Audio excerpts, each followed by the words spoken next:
minha jami'a fa imma ya'tiyannakum minni hudan faman tabi'a hudaya fala khaufun 'alaihim wala hum yahzanun.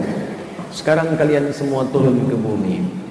Kata Allah, jalani kehidupan baru di bumi sebagai khalifah. Karena saat manusia diciptakan pertama kali, memang tujuannya untuk beraktivitas di bumi. Quran surah kedua Al-Baqarah ayat ke-30. Wa idh qala rabbuka lil malaikati inni ja'ilun fil ardi, bukan fis sama. Ya, ketika Rabb Muhammad menginformasikan pada semua kalangan malaikat dan jin yang ada pada saat itu, bahwa kami telah menugaskan, memilih. Dia ada mencipta, ada menugaskan, memberikan fungsi. Ya, penciptaannya disebutkan di Quran surah ke-15 ayat ke-28 menggunakan kata khaliq. Redaksi yang sama di awalnya. Wa idh qala rabbuka lil malaikati inni khaliqum basyara. Ya, min salsalin min hama'in masnun. Ketika Rabbmu berfirman pada seluruh malaikat dan jin yang ada pada saat itu. Di jin sudah diciptakan lebih dulu dibandingkan manusia. Karena itu di ayat 27-nya disebutkan oleh Allah, wal janna khalaqnahu min qablu min naris samum. Dan jin diciptakan sebelum manusia dengan bahan bakar yang berbeda. Ya, dengan bahan materi yang berbeda dari api yang menyala-nyala. Ketika diciptakan manusia itu tidak ada ciptaan Allah yang tanpa faedah. Ya, tanpa fungsi, tanpa manfaat. Maka dijelaskan apa tujuan menciptakan manusia ini. Disebutkan di Al-Baqarah ayat 30. Jadi yang pertama, Quran surah Al-Hijr ayat ke-28, penciptaannya menggunakan khaliq. Inni khaliq, saya pencipta. Karena itu Allah disebut sang khaliq, yang mencipta dan yang tidak ada sama sekali. Ya. Basyara, basyar, makhluk yang punya gabungan kecenderungan antara takwa dengan nafsu. Kalimat basyar untuk membedakan dengan malaikat, bukan malaikat. Kalau malaikat jiwanya takwa saja. Ya, kalau hewan nafsu saja. Ini makhluk di tengah-tengah, punya sifat hewani, punya sifat takwa, menggabungkan keduanya. Karena itu setelah tercipta kemudian keadaannya, roh disatukan dengan fisik tubuhnya, maka disebutkanlah kecenderungan ini dua-duanya. Ya, baik nafsu, nama lainnya fujur atau takwa. Ya, maka turun Quran surah 91 Asy-Syams ayat 7 sampai 10 itu. Wa nafsin wa ma sawwaha fa alhamaha fujuraha wa taqwaha. Maka dalam diri kita ada fujur, ya, yang nanti melahirkan nafsu, ada juga takwa. Ya, nafsu dengan takwa sama-sama disebutkan 115 kali dalam Al-Quran. Ketika jadi manusia, maka disebut kemudian tugasnya, fungsinya apa? Karena semua ciptaan Allah itu punya fungsi, tidak ada yang sia-sia. Maka turunlah Quran surah kedua Al-Baqarah ayat 30 untuk menjelaskan fungsinya. Wa idh qala rabbuka lil malaikati inni ja'ilun, ya, fil ardi khalifah. Ketika Rabbmu menginformasikan pada para malaikat seluruhnya dan kalangan jin yang ada pada saat itu, kami tetapkan manusia untuk menjalani misi di bumi. Tugasnya di bumi, bukan di langit. Karena itu ketika selesai tuntas diciptakan manusia pertama, diberi nama dengan Adam, Al-Baqarah ayat 31, diberikan bekal, wa 'allama Adamal asma'a kullaha. Ya, diberikan pelatihan kemudian di surga dengan segala hal yang ada di dalamnya. Masih ada ujian. Karena itu beda dengan surga yang akan kita tempati nanti. Surga Nabi Adam itu tempat untuk melatih beliau sebagai persiapan sebelum turun ke bumi. Surga kita, surga yang akan kita nikmati tanpa ada ujian lagi kemudian hari. Ya, mala ainun ra'at wala udhunun sami'at wala khatara ala qalbi bashar. Tak pernah terlihat, dipandang, tak pernah terdengar seperti itu gambarannya nyata. Kalau ada diinformasikan kepada kita, nanti jauh seperti apa yang didengar oleh kita. Ya. Kemudian nampak keindahannya, nggak pernah terasakan oleh siapapun dari kalangan makhluk. Ya, surga Nabi Adam masih ada ujian. Ya, Quran surah kedua ayat 35. Ya, wa qulna ya Adam uskun anta wa zawjukal jannah wa la taqraba hadhihi syajarata fatakuna minadh dhalimin. Ya, kata Allah, Adam dan pasanganmu Hawa, tinggali surga ini untuk berlatih, nikmati semuanya silakan. Apa yang kamu dapatkan, tapi jangan dekati satu pohon ini. Ya, engkau berpotensi menjadi zalim kalau mendekatinya. Baik, jadi masih ada ujian di sini. Sampai kemudian tuntas menjalani di situ, pelatihannya turun ke bumi untuk menjalani misinya. Maka sudah dilatih di situ cara menghadapi setan bagaimana? Karena setan pernah menggoda. Al-Baqarah 36, fa'azallahuma syaitanu anha fa'akhrajahuma mimma kana fi. Ya, jadi sudah diperkenalkan ini musuhnya nanti dari kalangan iblis, ya, menjadi setan, cara menggodanya begini. Makanya nanti ketika diturunkan ke bumi, kalimat pertama Adam bermohon kepada Allah, meminta kemudian supaya anak cucunya pun dibentengi oleh Allah dari godaan-godaan setan. Maka turun Quran surah ke-7 Al-A'raf itu dari ayat 26 sampai 27, bahkan sampai ke 31-nya nanti. Ya bani Adam la yaftinannakumus syaitanu kama akhraja abawaykum minal jannah. Anak cucu Adam, anakku cucuku, nanti kalau engkau hidup setelah aku, ya, diabadikan di Al-Quran itu. Hati-hati, akan ada setan nanti yang akan menjauhkan kau dari kenikmatan Allah Subhanahu wa taala, seperti bapak moyangmu dulu pernah digoda dikeluarkan dari surga. Lengkap semuanya. Karena itu ketika turun tidak dibiarkan oleh Allah turun begitu saja. Diberikan kemudian pedoman yang bisa menjaga kesolehan Adam sehingga dekat dengan Allah Subhanahu wa taala. Karena memang fungsinya saat tinggal di bumi saleh, sehingga buminya bisa makmur. Maka diberikan bimbingan disebut dengan hudan. Ya. Qulna ihbitu minha jami'a fa imma ya'tiyannakum minni huda. Adam, Hawa turun. Nanti saat menjalani hidup di bumi aku berikan bimbingan lengkap namanya hudan, membuat kamu saleh dan bisa memakmurkan bumi. Kalau diikuti petunjuk ini, maka engkau aku akan jamin selama hidupmu di bumi fala khaufun, akan terbebas dari kegelisahan. Lawan gelisah itu tenang. Kalau ikut petunjuk saya, kata Allah, kamu akan tenang hidup di bumi. Rumah tangga, tenang. Bekerja, tenang. Beraktivitas sosial, tenang. Walahum yahzanun. Dan tidak banyak sedih, senang. Jadi rupanya Allah menugaskan kita hidup di bumi, menjalani hidup itu bukan untuk gelisah. Untuk tenang. Ya, bukan untuk sedih. Untuk senang. Jadi kalau ada yang hidup di bumi penuh kegelisahan, penuh kesedihan, artinya dia kurang baca petunjuk. Petunjuknya disebut dengan hudan namanya. Setiap berganti masa, berganti tugas, berganti generasi, diutus seorang nabi tetap membawa hudan. Karena itu semua kitab yang dibawa para nabi itu disebutnya hudan. Nabi Musa mendapatkan Taurat disebut hudan. Quran surah ke-17 ayat yang kedua. Wa ataina Musal kitaba wa ja'alnahu hudan li bani Israil. Kami berikan kepada Musa alaihissalam itu kitab Taurat. Wa ja'alnahu hudan. Kami jadikan Taurat itu sebagai hudan. Al-Quran diturunkan pada Nabi Muhammad sallallahu alaihi wasallam disebut hudan. Buka Quran surah kedua Al-Baqarah ayat 185. Syahrul Ramadan alladzi unzila fihi al-Quran hudan linnas wa bayyinatin minal huda wal furqan. Di bulan Ramadan kami turunkan Al-Quran, kata Allah. Apa fungsinya? Hudan. Jadi kalau ingin saleh, baca Al-Quran. Ingin saleh, pelajari Al-Quran. Ingin saleh, amalkan Al-Quran. Ingin bahagia, amalkan Al-Quran. Ingin tenang, amalkan Al-Quran. Maka di Quran ada bimbingan ketenangan di rumah tangga. Di Quran ada bimbingan kesuksesan dalam bekerja. Di Quran ada bimbingan mengentaskan persoalan. Apa di antaranya? Kata Allah, kalau ingin engkau tenang, ingin saleh, maka tingkatkan takwa kepada Allah Subhanahu wa taala. Dimanapun kau beraktivitas. Mau engkau tinggal di tempat lahirmu, mau merantau ke tempat-tempat yang baru, maka takwa itu jadi pedoman supaya membuat diri kita saleh, dekat dengan Allah. Ketika takwa meningkat, maka semua kemudahan akan didapat.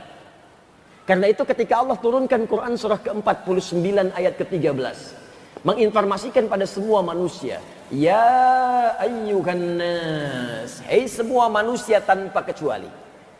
Disebutkan dengan ya 361 kali disebutkan dalam Al-Quran harfun nida. Linida'il qarib wal mutawassit wal ba'id. Munahu disebutkan untuk memanggil yang dekat, yang menengah atau yang jauh. Jadi Allah ingin mengatakan, hei semua manusia, baik dekat, menengah ataupun jauh. Ayyuha disebutkan 150 kali dalam Al-Quran. Ayyunya munada berfungsi taukid untuk menguatkan, haknya tanbih untuk mengingatkan. Kalau diterjemahkan dengan bahasa nahwu, begini jadinya. Hei semua manusia tanpa kecuali, saya tegaskan pada kalian, saya ingatkan. Nas disebutkan 241 kali dalam Al-Quran. Menunjuk semua manusia dengan sifat sosialnya. Hei kalian semua manusia, tanpa kecuali semuanya, kata Allah. Saya ingatkan, saya tegaskan. Ya ayyuhan nas, inna khalaqnakum min dzakarin wa untha. Kami ciptakan kalian ada dua jenis. Kalau bukan laki-laki, pasti perempuan. Ya. Jadi tidak ada laki-laki yang ke perempuan-perempuanan, perempuan yang ke laki-laki. Ya. Dilihat saja. Kalau bukan laki-laki, apa namanya? Perempuan. Waja'alnakum syu'uban wa qabaila lita'arafu. Dan kami tetapkan kalian itu syu'uba. Pasti hidupnya akan berkelompok. Itu sudah pasti tuh. Di sebelum kita tercipta di hidup pasti berkelompok tuh. Ya, pasti berkelompok. Syu'ub. Kalau sekarang ada RT, konsepnya bisa beda-beda setiap negara. RW, ya, dari mulai desa, kelurahan, kecamatan, ada kota madya sebelumnya, sampai ke provinsi, sampai ke negara, sistemnya bisa macam-macam. Tapi pasti kata Allah kecenderungan manusia itu berkelompok. Wa qabail, ada yang punya suku-suku tertentu. Di sini lebih banyak terbukti di Indonesia. Coba lihat. Masya Allah, bahkan pulaunya banyak. Sistemnya juga syu'ub sama berkelompok. Ya, 13.677 pulau. Belum termasuk Pulau Gebang, Pulau Gadung, ya, dan seterusnya. Nah, itu. Wa qabail, sukunya banyak. Di Sunda ada berapa suku, di Medan ada berapa suku, kumpul semuanya. Lita'arafu, supaya kalian saling mengenal, menyatukan diri membangun bumi. Tapi yang paling menarik, lihat ujung ayatnya. Inna akramakum indallahi atqakum. Tapi tetap, di antara sekian manusia yang hidup di bumi itu, yang berhak mewarisi bumi kata Allah, yang paling mulia di antara mereka yang paling banyak takwanya. Dalam rangka meningkatkan takwa itu, kita diminta oleh Allah tadi di penutup di surah Al-Hajj ayat yang pertama itu. Ya ayyuhan nasu taqu rabbakum inna zalzalatas saati syai'un 'adzim. Diingatkan kita cepat banyak meningkatkan takwa sebelum tiba masa berakhirnya kehidupan kita di dunia, atau dunia ini hancur kemudian berakhir sampai kita pulang kepada Allah Subhanahu wa taala. Jadi ada amanat dalam salat subuh tadi. Ayo kita tingkatkan takwa. Jadi orang baik, berbekal kepada Allah Subhanahu wa taala masa kita pulang menghadap kepada Allah Subhanahu wa taala. Dan tidak ada bekal yang paling mulia kita memulai sesuatu kecuali diri kita lebih baik dengan belajar adab terlebih dahulu. Karena itulah saking pentingnya adab ini, dalam kitab Syu'abul Iman karya Al-Imam Al-Baihaqi, Nabi pernah menegaskan bahwa fungsi utama beliau diutus di muka bumi ini, di antara fungsi yang paling utamanya menyempurnakan adab, menyempurnakan akhlak yang mulia. Nabi bersabda, "Innama bu'ithtu limasalihal akhlaq." Sungguh esensi yang paling penting ketika aku diutus untuk menyempurnakan di antara aku. Dan para ulama mengarang kitab-kitab untuk menyempurnakan itu. Di antara kitab yang kita kaji adalah kitab Syekh Muhammad Hashim bin Ash'ari, dengan kitab pertama yang beliau tulis dari 19 kitab berjudul Adabul Alim. Alhamdulillah kita telah belajar kitab ini dari mulai pembahasan muqaddimah sampai kita masuk ke halaman 15 kalau saya tidak keliru. Nabi sallallahu alaihi wasallam urdu aliman aw muta'allima aw mustami'a aw muhibba wala takunil khamisata fatahlik. Kita akan teruskan kajian kitab ini di kesempatan subuh kali ini. Semoga insyaallah. Baik, tadi malam saya sudah keluarkan referensi hadisnya. Saya catat, saya tak temukan kertas kecuali buku catatan anak saya ini. Kadang anak saya minta buku yang mau bikin Allah, maksudnya mau menuliskan lafaz Allah, lafaz Nabi Muhammad. Lalu saya cuma temukan kertas ini, saya catat di sini sebagai referensi-referensi untuk menunjukkan sanad-sanad hadis yang terdapat di kitab ini. Ya, karena di kitabnya untuk memudahkan, tidak diruntutkan kemudian sanadnya sampai siapa, tapi karena beliau ini ahli hadis, dicukup disampaikan hadis sampai sanad yang terakhirnya. Saya keluarkan sampai sanad yang paling baru yang sampai kepada kita lewat kitab dan referensinya insyaallah. Baik, kita mulai kajian kita. Yang tadi mukadimah ya, ini materi ini. Bismillahirrahmanirrahim. Kita ada di halaman ke-15. Bismillah. Wa qala sallallahu alaihi wasallam, dan terkait dengan keutamaan orang berilmu serta orang yang menuntut ilmu itu, Nabi sallallahu alaihi wasallam pernah bersabda, ini bab masih tentang keutamaan orang yang punya ilmu dan orang yang menuntut ilmu. Ayat untuk memberikan motivasi kepada kita. Jadi kalau kita ada waktu dalam sepekan, ada kajian-kajian, coba cari majlis ilmu. Ya, orang-orang yang mencari majlis ilmu supaya mengupgrade dirinya memiliki ilmu, bahkan sejak ia sedang belajar pun itu mendapatkan keistimewaan yang tidak didapatkan oleh orang-orang yang tidak mengamalkan amalan ini.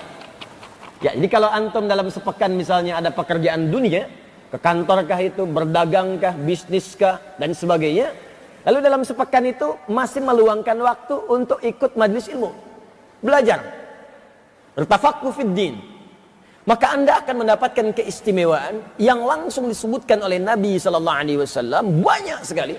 Dihimpun di kitab ini yang tidak ditemukan pada amalan-amalan lain. Jadi kalau dalam sepekan Anda tidak punya waktu untuk belajar, itu Anda nggak dapat amalan ini. Dan nggak dapat keistimewaan ini. Ya, yang sholat wajib kita kerjakan 5 kali dalam sehari. Silahkan. Ya, infak ada peluangnya. Zakat bagi yang sudah sampai nisab. Tapi amalan ini hanya bisa terjadi kalau memang momennya ada. Kalau ada kajiannya, baru ada hadis ini berlaku. Kalau ada pelajarannya, baru berlaku. Kalau tidak ada, nggak dapat antum. Makanya bersyukurlah kalau kemudian di sekitaran tempat tinggal kita, ada kemudian tempat-tempat yang membuka majelis ilmu, supaya salah satunya kita bisa mendapatkan keutamaan hadis ini. Jadi kalau dalam sepekan kita diberikan peluang, Al-Azhar punya dari subuh, jam 7, siang, tiap hari, masih belum mampu mengundang kita untuk belajar, dengan cara apa lagi kemudian Allah memberikan keutamaan pada kita untuk meraih keutamaan di hadis ini. Ya, waqala sallallahu alaihi wasallam, dan Nabi sallallahu alaihi wasallam memberikan motivasi kepada para penuntut ilmu ataupun orang berilmu dengan bersabda. Perhatikan sabdanya, ughdu aliman. Ya, bergegaslah engkau menjadi orang berilmu. Saya pernah sampaikan di pertemuan lalu, ada 2 redaksi di hadis ini, ada kun alima, ada ughdu alima. Yang kun sudah saya sampaikan sanad hadisnya termasuk referensinya. Sekarang saya sampaikan yang redaksi yang kedua yang menggunakan ughdu. Kalau kun itu menunjuk pada cepatnya. Ya, cepat untuk meraih sesuatu. Karena itu ketika Allah mencipta sesuatu, kalimatnya menggunakan kun. Kun fayakun. Cepat jadi. Ya, jadi cepat. Tapi kalau ughdu itu menunjukkan pada awalnya sesuatu. Pionir. Menjadi yang paling pertama. Ya, jadi kalau ini cepat, yang pertama kun, cepat. Jadi kalau ada peluang menuntut ilmu, cepat ambil. Kalau ada peluang belajar, cepat ambil. Kalau ada peluang mengupgrade kitab kita, ada kajian tafsir di Al-Azhar, cepat datang. Ada kajian hadis di As-Salam, samping, cepat. Ada kajian fiqh di Al-Ihsan, cepat. Ada kajian kemudian misalnya usul fiqh di Baitur Rahim, cepat. Ah, itu kun. Kun aliman atau muta'alliman. Ya, kalau ada peluang-peluang menjadikan kita menjadi lebih baik, lebih pintar, atau ada peluang untuk belajar, cepat ambil kata Nabi. Jangan tunda. Sebab kalau itu sudah kehilangan momennya, Anda nggak dapat lagi peluang pahalanya. Nanti kita lihat apa saja di antara pahalanya. Kalau sudah Anda dapatkan momennya, tahu nih, bismillah besok di Al-Azhar ada kajian. Ya, waktunya ba'da subuh. Subuhnya jam 4:06. Ughdu, maka jadi yang paling awal datang. Itu bahasa Nabi ya. Kalau perlu ambil saf pertama. Ya, siapkan diri kita. Ughdu. Makanya kalimat ughdu, ghadat itu di bahasa Arab sering menunjukkan pada yang awal-awal. Ya, salat subuh disebut dengan salat ghadat. Ya, salat ghadat. At-Tirmidzi nomor hadis 586. Ini hadis tentang syuruk. Ya, man shallal ghadata fil jama'ati aw fil masjid, thumma yaqudu yadhkurullaha wa yusalli rak'ataini fi bidayatil duha, fa kana 'alaihi ajri hajjin wa umratin. Tabamun. Siapa yang menunaikan salat ghadat subuh? Kenapa salat subuh disebut dengan ghadat? Karena ia berada di awal waktu dalam salat yang 5 waktu itu. Ya, sekaligus menunjuk pesan kepada kita. Kalau sudah datang waktu subuh, jadi yang paling pertama datang duluan. Fil jamaati jamaah. Ya, saf pertama incar. Sahabat Nabi itu kalau datang subuhan ada yang sayap kanan. Ketahuan tuh. Jadi itu ada yang selama hidupnya sampai wafat, Anda bayangkan. Selama sampai menjelang wafat, itu ketahuan oleh Nabi posisi sayap kanan. Sayap kanan sebelah pojok. Jadi kalau sudah Nabi ke masjid, sudah tahu tuh si fulan ada di situ. Ya, satu kali pernah kemudian Nabi menengok, belum ada, sayap kanan ini belum ada. Gak kelihatan, orangnya beda. Maka Nabi katakan, mana si fulan? Belum datang. Tunggu sampai kemudian agak jedanya agak panjang, agak panjang. Sampai dikhawatirkan diduga subuh akan habis, baru dimulai sholat. Sampai ingin dilihat si fulan kemana ini. Ya, setelah sholat, Allahu Akbar, tiba-tiba belum datang juga. Ditanya kepada para sahabat, kalian tahu siapa si fulan ini? Di mana tinggalnya? Kelihatan hari ini. Maka disebutkan, ya Rasulullah, si fulan tinggalnya di anu. Datangi ke sana, ayo kita ke sana tengok. Jadi kalau sudah sehati jadi ahli masjid itu, kita kenal nanti siapa yang jadi ahli masjid. Pasti antum akan tahu tuh, yang subuh akan tahu lama-lama tuh kebiasaannya. Ada yang suka di belakang imam, kan? Ada yang suka kemudian di pojok-pojok kiri, ya. Ada yang suka di belakang imam, tengah-tengah pas, tapi mau jadi badal imam juga belum mau, kan? Baik, samping kanan ada, tengah-tengah ada, nggak apa-apa, itu kebiasaan. Lama-lama kita mengerti. Ada yang ba'da subuhan mojok dekat tiang, kan? Ada mojok-mojok di pinggiran dekat tembok, ya. Ada yang zikir, ada yang tenang, saking tenangnya tidur, gitu kan? Banyak. Tapi kita kenal. Nah makanya ketika satu tempat itu nggak ada yang rasanya hilang, ada yang kosong. Ada kerinduan bertanya. Lama-lama itu jadi teman akrab, nengok. Datang Nabi dengan para sahabat ke rumahnya. Begitu bertemu ternyata Allah, perjalanan jauh juga ke tempat itu. Kalau kita jalan kaki sudah 1 jam 2 jam itu. Anda bayangkan, sepeda belum ada, mau Brompton, mau yang lain belum ada tuh pada saat itu. Ya, nggak ada sepeda itu. Ya, motor juga apalagi, mobil nggak ada. Bayangkan, Allahu Akbar, dengan kakinya masih bisa berjalan perjalanan jauh untuk menunaikan sholat subuh dan mendapatkan saf pertama pojok kanan. Itu kalau telat dikit kan nggak kebagian. Antum kalau telat dikit nggak kebagian ini. Ya, ngincar-ngincar sebelah kanan luar. Baik. Jadi Allahu Akbar, kalau nggak datangnya tepat waktu nggak dapat. Jauh itu. Begitu sampai di situ, subhanallah, masya Allah, apa yang terjadi? Kata istrinya dia sudah wafat. Sudah wafat. Kata Nabi, adakah kemudian yang membuat engkau aneh sebelum wafat? Ada sesuatu nggak? Nggak ada ya Rasulullah. Cuman dia itu kayak orang ngigo sebelum wafat itu. Dia katakan, ya Allah, kenapa nggak lebih jauh lagi? Ya Allah, kenapa bukan yang baru ya Allah? Nabi tersenyum mengatakan, ya, ketika dia mengatakan demikian ditampakkan oleh Allah pahala-pahala kebaikannya. Jadi kalau orang saleh itu saat akan wafat ditampakkan ya kebaikan-kebaikan dia, pahala-pahala dia, gambaran-gambaran surganya. Makanya ketika wafat itu akan wafat tenang, senang ya, tenang, jiwanya tenang. Dan panggilan wafat itu panggilan ketenangan. Quran surah ke-89 ayat 27 sampai 30. Ya ayyatuhan nafsul mutmainnah. Hei jiwa yang sedang tenang. Kenapa dia bisa tenang? Karena tampak semua kebaikan. Tampak nih pahala kamu nih saat jamaah, pahala kamu saat belajar, pahala kamu saat ke masjid, ditampakkan dan digambarkan kenikmatan surganya. Makanya ayatnya nanti akan disambungkan dengan surga. Irji'i ila rabbiki radiyatan mardiyah. Cepat pulanglah kepada Rabbmu. Aku ridha dengan amalmu dan engkau pun akan ridha dengan pemberianku. Fadkhuli fi ibadi wadkhuli jannati. Ini kalimatnya. Masuk dalam golongan hambaku yang baik, aku siapkan surga untukmu. Nih gambarannya begini. Makanya saat sakaratul maut itu tenang, lihat tenang, enak. Saking tenangnya nggak sadar nyawa sudah hilang. Makanya ada yang wafatnya senyum. Ya, ada yang berkeringat di keningnya. Masya Allah, indah sekali. Tenang. Ada yang wafat sedang sujud. Ada yang wafat sedang baca Al-Quran. Tenang. Ditampakkan. Sama orang salah pun akan ditampakkan kesalahannya. Makanya hati-hati. Orang soleh ditampakkan kesolehannya. Orang salah dimunculkan kesalahannya. Orang biasa mabuk, keluarnya itu kalimat mabuk. Orang berkata kotor, keluarnya kata-kata kotor. Orang soleh ditampakkan hasil kesolehannya. Nampak. Maka ditampakkan kepadanya bagaimana hasil dari pekerjaannya yang luar biasa berjuang untuk mendapatkan saf paling depan saat subuh itu. Oh, tuh, ghadat, datang paling awal. Ditampakkan. Ketika ditampakkan ada pahala itu, dia merasa, ya Allah, segitu aja pahalanya udah luar biasa banyak. Apalagi kalau lebih jauh lagi. Ya Allah, kenapa tempat saya tinggal gak lebih jauh lagi dari masjid? Ya Allah, supaya banyak pahalanya. Tuh. Dia masjidnya zaman Nabi, udah kita tahu semua. Ukurannya juga ukuran yang sangat terbatas. Alasnya nggak ada karpetnya. Itu langsung dengan pasir. Di hadis Muslim itu sudah disebutkan kalau panas terasa panas, kalau hujan pasti bocor.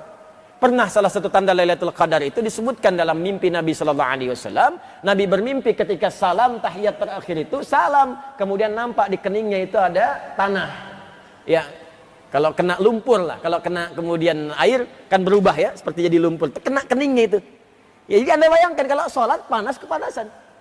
Kalau hujan bocor, basah kena itu. Tapi masih mengejar saf pertama. Jalan kaki lagi. Sahabat demikian. Sanda siapa? Ya, surga belum jelas. Amalan berantakan, hisab menegangkan, cita-cita surga Firdaus. Ya, bersama Nabi lagi. Sekarang dikasih kesempatan. Masjidnya besar, Al-Azhar. Fasilitas enak. Kalau panas ada AC-nya, ada kipas anginnya. Ya, kalau dingin hangat di dalamnya. Kajian subuh kemudian ada hidangannya. Ya, teh manis ada, sarapan nggak tahu, gitu kan? Di luar banyak. Ya, jadi kalau dengan semua fasilitas ini belum juga membantu kita menyentuh untuk ibadah di masjid, ya dengan cara apa lagi difasilitasi? Dulu orang ke masjid sederhana itu karena motivasinya kuat, jalan kaki pun dapat 2 jam ditempuh. Ini orang sekarang sepeda sudah ada, motor lengkap, mobil koleksi banyak, jarak dari rumah cuma 20 meter. Untuk berangkat dengan semua fasilitas itu pun belum bisa dipakai. Ya perlu dikasih apa lagi? Itu penting merenung kita itu. Ya, di jalan kemudian pernah satu kali di musim dingin dia pakai baju double. Jadi di dalamnya pakai yang baru, lebih baru, di luarnya pakai yang udah lama. Begitu bertemu orang kedinginan di jalan, dibuka yang luar, dipakaikanlah kepada orang itu, ditampakkan pahalanya. Lalu muncul, ya Allah, kenapa bukan yang baru yang saya kasihkan, ya Allah? Kenapa bukan yang baru? Pahalanya tentu lebih banyak lagi. Karena itu kalimat-kalimat ghadat, ughdu, itu menunjukkan kalimat yang memotivasi kita datang di awal waktu. Ambil yang paling depan, pionir. Jadi kalau ada peluang beramal soleh, kejar. Karena belum tentu Anda mendapatkan yang serupa setelah itu. Termasuk menuntut ilmu, kalimatnya ughdu alimah. Kejar. Ambil yang paling depan. Subuh 4:06, kalau perlu saya datang jam 4. Udah banyak orang datang jam 4. Rencana udah banyak, saya datang jam 3. Jam 3 udah banyak juga yang tahajud, saya datang nginap kalau perlu. Siapkan. Ughdu alima, au muta'allima, au mustami'a, au muhibba. Ya, wala takunil khamisa fatahlik. Jadi redaksinya ada 2, ada khamisa, ada khamisata. Saya bacakan sanadnya dulu. Referensinya dari mana? Nanti setelah itu baru kemudian kita bahas kalimat-kalimat ini. Sudah saya tuliskan tadi malam. Jadi ini hadis ini banyak dikumpulkan ya di dalam kitab Jami'u Bayanil Ilmi wa Fadlih, karya Syekh Ibnu Abdul Bar. Ya, Ibnu Abdul Bar. Nama lengkapnya Abu Umar Yusuf. Ya, Abu Umar Yusuf bin Abdullah bin Muhammad bin Ibni Abdul Bar. Ya, Al-Qurtubi Al-Andalusi. Dari Cordoba. Qurtubi itu Cordoba. Ya, Cordova soal sekarang. Spanyol. Jadi ini orang Spanyol. Ya, Andalusia dulunya. Lahir tahun 368 Hijrah. Ya, beliau ini saya sampaikan dulu latar belakangnya. Asalnya Zahiri. Ya, ikut kepada mazhabnya Daud al-Zahiri, mazhab tekstual. Jadi kalau di teksnya begitu dikerjakannya. Kemudian belajar meluas, pindah menjadi Maliki. Ikut Imam Malik. Ya, Malik bin Anas yang lahir kisaran tahun 95 Hijrah, termasuk kalangan salafus saleh. Ya, beliau lahir di Madinah, tumbuh di Madinah, dewasa di Madinah, kemudian juga mengajar sampai wafatnya di Madinah, nggak pernah keluar dari Madinah. Karena itu dikenal sebagai Imam Darul Hijrah. Ya, Darul Hijrah. Ajarannya menyebar sampai sekarang. Itu ada di wilayah Afrika Utara dan lepas Mediterania. Ya, Afrika Utara. Jadi kalau Anda ke Libya, Tunisia, Maroko, Aljazair, lepas Mediterania, Italia, Spanyol, Prancis, kisaran itu mazhabnya Maliki. Ya, Maliki. Mazhab itu kecenderungan yang dipilih oleh Imam Malik dari manhaj yang diajarkan Nabi. Saya pernah terangkan kepada Anda, ada manhaj, ada mazhab. Ya, manhaj semua kumpulan ajaran yang bersumber dari Nabi. Misal, Bismillahirrahmanirrahim dibaca dalam salat itu ada 70 hadis. Cara bacanya ada 4. Bisa dijaharkan Bismillahirrahmanirrahim. Bisa silent, sir. Bismillahirrahmanirrahim. Bisa tidak dibaca sama sekali. Dah. Alhamdulillahi rabbil alamin. Bisa dibaca rakaat pertama, selanjutnya tidak dibaca sama sekali. Itu riwayatnya Abu Hurairah yang terakhir. Dibaca rakaat pertama, kalau subuh 2 rakaat, pertama dibaca jahar. Keras, rakaat yang pertama. Bismillahirrahmanirrahim.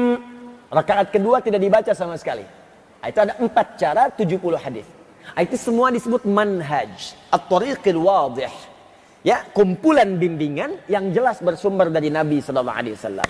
Ketika dipraktekkan, dipilih, kan nggak mungkin 4-4-nya dibacakan. Ustaz, saya sudah khatam qiraat sab'ah, 7 qiraat. Saya akan bacakan 4-4-nya ini untuk lebih afdal lagi. Masya Allah. Bismillahirrahmanirrahim. Bismillahirrahmanirrahim. Tidak dibaca sama sekali. Nggak bisa. Mesti dipilih salah satu. Karena itu para imam-imam dahulu, para salafus salih, itu paham, tahu. Imam Malik tahu ada 4 ini cara baca. Abu Hanifah Nu'man wafat tahun 150 Hijrah tahu. Imam Asy-Syafi'i tahu. Imam Ahmad bin Hanbal tahu. Cuma ketika mereka mempraktikkan mesti pilih salah satu. Saat memilih itulah yang paling condong dalam pandangan kita, paling mudah untuk dipraktikkan, maka silahkan diambil. Maka disingkat dalam bahasa Arab, ma dhahaba ilaihi. Apa yang paling condong untuk diambil, mudah dipraktikkan. Ma dhahaba ilaihi Malik. Apa yang condong dipilih oleh Imam Malik. Ma dhahaba ilaihi Syafi'i. Apa yang paling condong diambil oleh Imam Asy-Syafi'i. Ma dhahaba ilaihi Abu Hanifah. Apa yang paling condong diambil oleh Imam Abu Hanifah. Ma dhahaba ilaihi al-Imam Ahmad. Apa yang paling condong diambil oleh Imam Ahmad. Kepanjangan ma dhahaba ilaihi disingkat mazhab. Mazhab. Di mazhab itu bukan pendapat pribadi. Mazhab itu bukan kelompok. Mazhab itu pilihan yang diambil untuk memudahkan dalam beramal dari sekian jenis pilihan yang bisa dipilih yang bersumber dari Nabi sallallahu alaihi wasallam. Maka ketika Imam Malik memilih sesuatu pilihan yang bersumber dari Nabi, dipilihlah kemudian oleh Imam Malik. Kalau diikuti, tambahkan ya nisbah di ujungnya. Nisbah itu untuk ikut. Indonesia negaranya, ikut ke Indonesia jadi orang Indonesia, tambahkan i di ujungnya. Indonesia. Amerika, negara Amerika. Orang Amerika, Amriki. Oh. Malaysia, negara Malaysia. Orang Malaysia, Malisi. Kan? Jakarta, orang Jakarta. Cuman nggak enak kalau pakai i, makanya ganti jadi Betawi. Bekasi. Imam Malik ngambil sesuatu pilihan. Bismillahnya saya nggak baca, langsung hamdalah. Alhamdulillahi Rabbil Alamin. Diikuti oleh orang-orang yang sepaham dengan beliau. Pengen ikutlah yang ini. Imam Malik kami tahu nih, orang Madinah, tinggal di Madinah, dekat dengan orang-orang Madinah. Imam Darul Hijrah. Diikuti, pengikutnya disebut Maliki. Imam Syafi'i pengen diarahkan. Bismillahirrahmanirrahim. Imam Syafi'i. Ya, Muhammad bin Idris. Maka diikuti oleh pengikutnya Syafi'iyah. Jelas ya? Pakai tak sifat. Jelas itu Malikiyah menggunakan sifat. Ya, Hanabilah menggunakan sifat. Jelas sampai sini? Baik, jadi pindah kemudian ya kepada ajarannya Imam Malik bin Anas ya. Mengikuti kemudian ajaran beliau. Ali lebih bagus yang paling populer, maka puncaknya jadi imam di situ. Ini orang soleh Pak Ibu, dan alim, allamah, berilmu. Ya, Ibnu Abdul Bar itu dikenal di kalangan para ulama, satu hafidh, ahli Quran. Yang kedua mu'arrikh, ahli sejarah. Hafidh, mu'arrikh, faqih, ahli fiqih. Jadi bukan sekedar ilmu biasa ini. Ya, bukan kaleng-kalengan. Oh, hati-hati. Bukan ilmu biasa. Ya, ini ahli fiqih. Kemudian juga mohon izin, mohon maaf ya, mu'arrikh, ahli sejarah. Ya, kemudian hafidh, ahli Quran juga. Kumpul. Tapi yang paling menarik, ini yang saya kagum juga kepada beliau ini, Ibnu Abdul Bar ini rahimahullah, itu juga insaf orangnya, objektif, tidak fanatis. Jadi kalau ada pendapat imam yang lain yang menurut beliau condong untuk bisa diikuti, itu tidak ragu untuk mengambilnya. Nggak belajar ke satu guru. Ini mazhabnya Maliki, tapi dalam fikih seringkali condong kepada mazhab Syafi'i. Ya, jadi kalau dalam praktek ini Maliki nih. Tapi kalau dalam satu persoalan, misalnya muqaranah, ya dibandingkan misal ya, dalam Al-Fatihah Bismillahirrahmanirrahim 70 hadis, beliau ikut Maliki, ini yang paling kuat nih. Tapi ketika bahas misalnya persoalan tertentu dalam kunut, ya di Maliki kan ada kunut, Imam Malik kunut tuh, dalam kunut subuh, kunut beliau, kunutnya itu sebelum ruku. Ya, jadi rakaat yang terakhir, subuh rakaat kedua, sebelum ruku, setelah bacaan tuntas, bacaan-bacaan di Al-Fatihah, kemudian surat, itu kunut. Misal, rakaat kedua subuh imam baca Al-Ikhlas. Ya, qul huwallahu ahad, Allahus samad, lam yalid wa lam yulad wa lam yakul lahu kufuwan ahad. Selesai. Rakaat kedua subuh. Maka di mazhab Maliki ada kunut. Kunutnya sir, silent. Enggak dikencangkan sebelum ruku. Karena ada nanti riwayat hadis dari Nabi kunut sebelum ruku. Ada riwayatnya. Maka dia baca doa kunut. Ya. Allahumma hadini fiman hadait, Allahumma hadina fiman hadait, wa afina fiman afait. Itu dibaca sir, silent. Jadi kalau Anda sedang ke Libya, Maroko, Aljazair, Tunis, sedang ke Spanyol, ya, di Perancis, tiba-tiba ada orang subuh Anda ikut, setelah kemudian baca surat, bacanya suratnya panjang, kan? Al-Baqarah sampai selesai. Ya. Rakaat kedua tuntas, habis itu diem aja ya. Nah, itu sedang baca kunut. Oh, kok imamnya lama banget ya? Jangan-jangan lupa gitu, jangan-jangan lupa. Bukan lupa, sudah selesai baca suratnya, dia sedang kunut. Di mazhab Syafi'i, kunutnya ba'da ruku, bangkit dari ruku, setelah i'tidal. Sami'allahu liman hamidah, Rabbana walakal hamd, dan seterusnya. Kemudian kunutnya jahar. Allahumma hdina fiman hadait, wa afina fiman afait, wa tawallana fiman tawallait, wa barik lana fima atait, wa qina syarra ma qadait. Itu doa yang diajarkan oleh Nabi sallallahu alaihi wasallam kepada cucunya Al-Hasan, juga kepada Ibnu Umar radhiyallahu taala anhuma. Karena itu setelah periode itu mereka membiasakan kunut. Ya, Ibnu Umar dan Al-Hasan. Riwayat, ada banyak riwayat dari Nabi, ada yang mengatakan Nabi kunut, ada yang mengatakan Nabi enggak kunut lagi, tapi nazilah kemudian beliau kunut, sehingga Imam Ahmad memilih untuk nazilah. Imam Syafi'i memilih untuk yang kunut jahar. Imam Malik memilih untuk yang kunutnya ya sebelum ruku. Imam Abu Hanifah enggak kunut. Semuanya berdasarkan dalil-dalil yang sama, cuma ijtihad yang berbeda. Dan tidak ada yang saling menyalahkan. Karena yang salah itu sepakat semua ulama yang tidak sholat subuh. Itu beres. Ya, dalam konteks ini ya, ini cukup menarik. Ini contoh saja sebagai gambaran untuk paling mudah dipahami. Ini Imam Malik sebelum ruku, Imam Syafi'i ba'da ruku. Dalam persoalan fikih seringkali Ibnu Abdul Bar itu condong ke Syafi'i. Dalam fikih. Ya, jadi kalau dalam satu pilihan pilih yang ini, kadang-kadang saya kuatkan yang Syafi'i. Ya, karena tahu mujtahid, tahu dasar. Jadi boleh kadang-kadang beliau kuatkan yang Maliki, kadang-kadang condong ke Syafi'i karena punya dasar untuk memahami dalilnya. Tapi yang kita ambil dari sini adalah bukan persoalan Syafi'i, Maliki, semua sumbernya dari Nabi. Yang saya kagum adalah bagaimana sifat objektifnya, tidak fanatik terhadap satu hal tertentu. Sehingga dengan itu peluang untuk membuka wawasan itu tinggi. Inilah yang menyebabkan banyak ulama ini mengambil referensinya. Ya, ini menarik nih. Bahkan teman-teman Salafi, ayo, mana teman-teman Salafi yang ngaji itu? Itu banyak mengambil kitab ini. Jami'ul Bayanil Ilmi wa Fadli, itu banyak dikutip itu. Ya, Ustaz Abdul Qadir Jawas itu banyak mengutip ini. Ya, beliau pernah menulis makalah itu keutamaan ilmu syar'i dan mempelajarinya. Ya, saya pernah lihat tuh, pernah baca itu. Itu lihat catatan kaki footnote nomor 20 dan 21. Ketika mengutip kalimat Al-Hasan Basri dengan Sufyan Ats-Tsauri, itu kalimatnya dikutip dari kitab ini. Padahal itu Maliki. Padahal itu Syafi'i. Ya, itu kunut itu. Jadi yang nulis kitab itu kunut. Sementara yang mengambil cuplikannya tidak kunut. Ya, tapi masih ngambil cuplikannya. Ya, maka agak menarik kalau kemudian ada yang muda-muda sekarang, ya mudah kemudian mengatakan udah ini aja, yang lain jangan. Ini bid'ah misalnya. Ini yang repot ini. Ya. Jadi buka wawasan, belajar. Ya, guru-guru pun mengutip.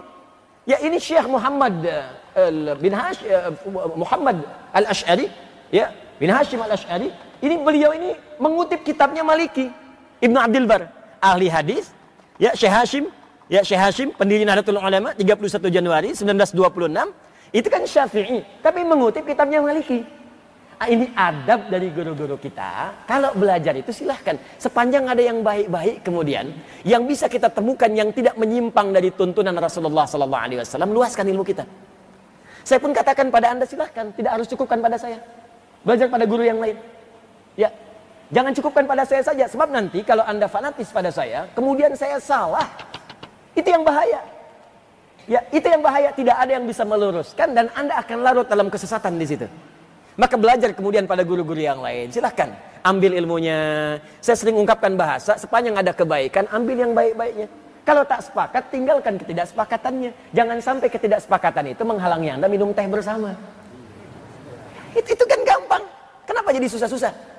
Makanya ini ngambil. Ya, dulu Ustadz Abdul Qadir Jawas itu dulu juga sering belajar baca, sampai direkomendasikan oleh Ustadz Syuhada Bahri. Ya, jadi mustaminya Syekh Utsaimin itu yang rekomendasikan Dewan Dakwah. Ya, saya tahu betul itu. Ustadz Syuhada Bahri itu adik angkatannya almarhum Ustadz Husain Umar. Ya, Ustadz Husain Umar itu seangkatan dengan kakak ibu kami, Kiai Haji Rafiuddin Akhyar, pendiri Dewan Dakwah di Banten. Ya, muridnya Muhammad Nasir rahimahullah. Nah, itu kami tahu karena saya kecil, itu sudah diajak kakak ibu saya, uak saya. Ya, untuk nengok tuh dai-dai kemana saja, masjid-masjid dibangun di mana saja. Dari kecil saya tahu betul. Makanya teman-teman yang berdakwah itu ada yang ke Papua, kemana, teman-teman salafi yang dulu-dulu itu sering datang ke rumah. Ini laporan, ini dakwah di sini begini, ini begini. Saya tahu betul. Jadi tahu siapa yang diutus, ketemu siapa, di perpustakaan Lipia ketemu siapa. Saya tahu betul dari kecil. Ya, makanya aneh kalau ada yang muda-muda kemudian ikut nahdir itu. Halo?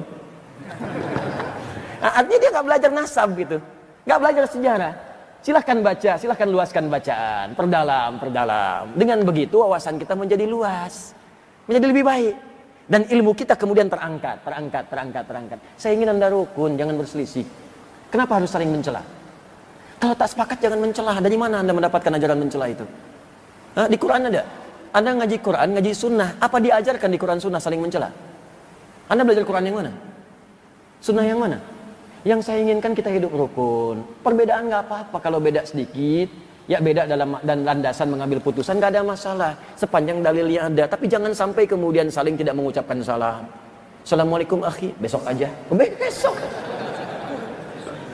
Nggak saling sapa. Kok bisa Anda belajar sesuatu tiba-tiba jadi bermusuhan? Pulang ke rumah jadi ribut dengan istri ribut dengan suami, jadi nggak kenal tetangga, jadi nggak saling sapa. Anda belajar apa? Zaman Nabi kan semua didakwahi. Fir'aun aja yang ngaku Tuhan diutus oleh Nabi Musa dan Harun untuk berdakwah dan lembut. Quran surah 20 ayat 43 sampai 44. Idhaba ila fir'auna innahu tagha faqula lahu qawlan layyina la'allahu yatadhakkaru aw yakhsha. Musa dan Harun sekarang pergi ke Fir'aun. Dakwahi dia dengan lembut. Ya, dia sudah mulai menyimpang dari kedudukan, dakwahi dia dengan lembut. Mungkin dengan kelembutan itu dia sadar dan mulai takut kepada Allah. Fir'aun ya ngaku Tuhan. Jahatnya luar biasa, hobi bunuh orang. Masih diminta oleh Allah kepada Musa dan Harun diperintahkan, jangan jauhi dia. Dakwahi dengan lembut, jangan kasari dia. Dakwahi dengan kelembutan itu mungkin sadar. Teman ente itu bukan Fir'aun. Nggak pernah ngaku Tuhan, sama-sama ke masjid. Kenapa Anda jadi kasar? Anda pun bukan Musa, Harun juga bukan. Anda Nabi bukan, Rasul juga bukan. Berdakwah kepada orang yang bukan Fir'aun, kenapa mesti kasar? Bisa dipahami ya? Jadi kalau belum mengerti juga, ada sesuatu dalam hati Anda. Ada masalah itu. Ya, ada masalah. Maka kalau saya senangnya kita bersilaturahim, saling mendoakan. Saya doakan tuh. Saya doakan guru-guru, teman-teman, sahabat-sahabat, guru-guru lain. Saya doakan yang mencela saya, yang mentahdir, supaya jadi sahabat.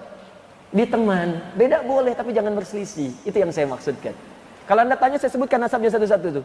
Ya, si Fulan belajar di sini, PGA-nya di sini, difasilitasi ini, pindah ke sini belajar di sini.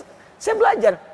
Ya, SD saya diajak-ajak, kemudian saya masuk pesantren, begitu kelas 1 SMA, saya diminta kemudian lewat saya datang ke istana Muhammad Nasir itu. Saya yang periksa itu skripsinya malamnya, besoknya sidang. Ya, jadi kemudian saya cek, besoknya kakak ibu saya yang menyidang itu. Jadi di sidang, saya tahu yang diucapkan, Anda salah halaman sekian. Saya bilang itu saya yang tadi malam perbaiki.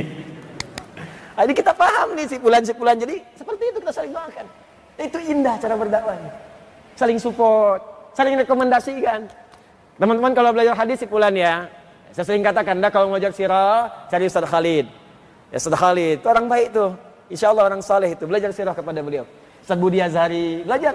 Ya, ayo kepada siapa aja, di Al-Azhar ada siapa. Ya, belajar tentang akidah, belajar pada Ustaz Farid Uqbah, belajar tuh. Ya, Masya Allah, Alhamdulillah beliau masih sehat, masih mau mengajar. Ya, Belajar, orang Malaysia aja datang belajar kepada beliau, ngundang belajar. Masa orang Indonesia nggak belajar? Ya, maka silahkan kumpulkan, saling doakan, jangan ribut. Nanti khawatirnya ngaji tapi wafat sedang mencela. Kita khawatir tuh. Bis ngaji kemana? Sadadiu, wah meninggal. Repot. Dah, kita tidak usah ikut-ikut ya. Saya tidak pernah mengajarkan Anda untuk mencela orang, termasuk pada yang mencela kita. Kalau Anda pandai mencela setelah belajar dengan saya, maka saya bersaksi di hadapan Allah, saya tidak pernah mengajarkan Anda. Ya. Maka silakan dari mana saja kita dapatkan ilmu, termasuk Ibnu Abdul Bar, Maliki tapi masih mau belajar mazhab Syafi'i.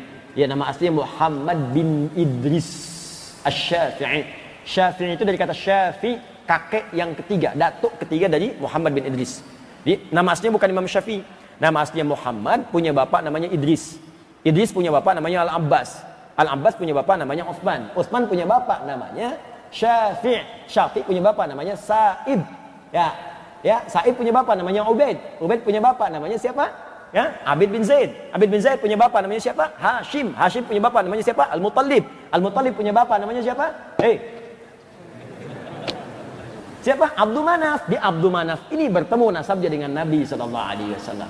Muhammad SAW bin Abdullah bin Abdul Muttalib bin Hashim bin Abdul Manaf. Jadi dari bapaknya Muhammad bin Idris kepada Nabi SAW bertemu di nasab yang sama di Abdul Manaf. Adapun kalimat Syafi'i dari kakeknya yang ketiga namanya Syafi'. Muhammad bin Idris bin Al-Abbas bin Utsman bin Syafi'. Kenapa menasabkan kepada Syafi'nya, bukan kepada Al-Abbasnya, bukan kepada Utsmannya? Karena Syafi' ini hidup di masa sahabat ridwanullah alaihim dan berjumpa dengan Nabi SAW. Bapaknya Idris tidak berjumpa, wafat di Asqalan. Ya, Syafi'i lahir 150 Hijrah, ya. Kemudian bapaknya wafat di Asqalan. Kemudian ke atasnya Abbas tidak berjumpa lagi, hidup di zamannya Abul Abbas As-Saffah. Ya, kemudian Utsman juga tidak berjumpa. Syafi' berjumpa dengan Nabi SAW, laqiyan Nabi SAW.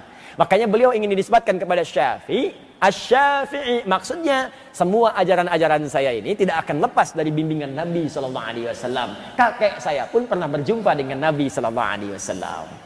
Sa'ib disebutkan dalam Usdul Ghabah, ya, fi tamyiz sahabat, juga termasuk kalangan sahabat. Nasab ibunya, ini lebih nyampe lagi. Ya, ibunya namanya Fatimah. Fatimah bin Abdullah bin Al-Hasan bin Al-Muthanna bin Al-Hasan bin Ali ibnu Abi Thalib radhiyallahu taala anhu, zauju Fatimah Zahra radhiyallahu taala anha bintu Muhammadin sallallahu alaihi wasallam.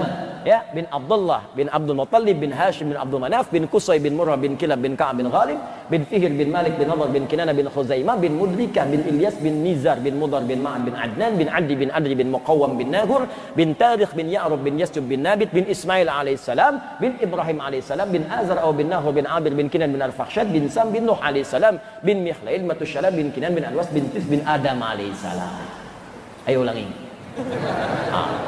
Jadi dari nasab ibunya tersambung kepada Nabi SAW, dari nasab bapaknya tersambung kepada kakek Nabi SAW di Abdul Manaf. Dan Quraisy min masasati Arab murni, Al-Imam Syafi'i.